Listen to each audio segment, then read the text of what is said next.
Stopping net immigration to Australia would significantly harm economic growth, worsen labour shortages, and potentially trigger fiscal challenges rather than solve them.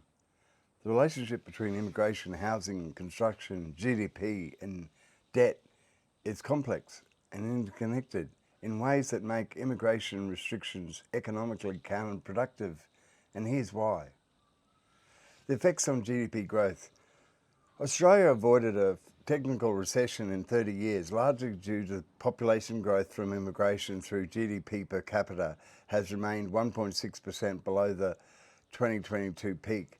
Immigration boosts GDPs are adding both labour and supply consumer demand simultaneously. Research shows that a 1% point rise in annual migration inflows leads to 0.53% increase in employment for Australian-born workers, benefiting all skill levels.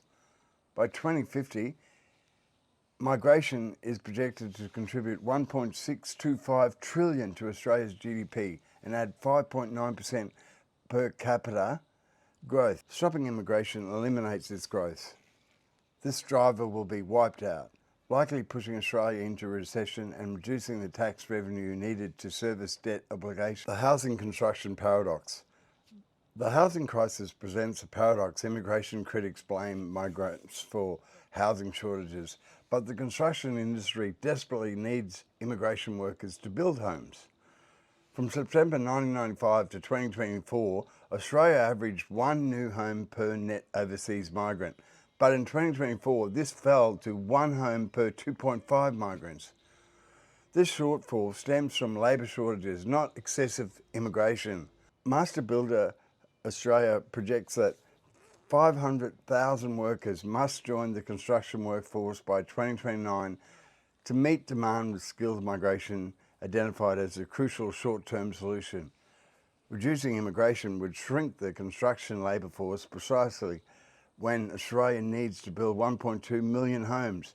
This would worsen the housing crisis, not improve it. Debt and fiscal implications. Australia's government debt to GDP ratio stands at approximately 43.5% in 2025, projected to decline to 42.6% by 2026. The evidence suggests that managed skilled migration is essential for both housing construction and fiscal sustainability, making immigration restriction a self-defeating approach to Australia's economic challenges.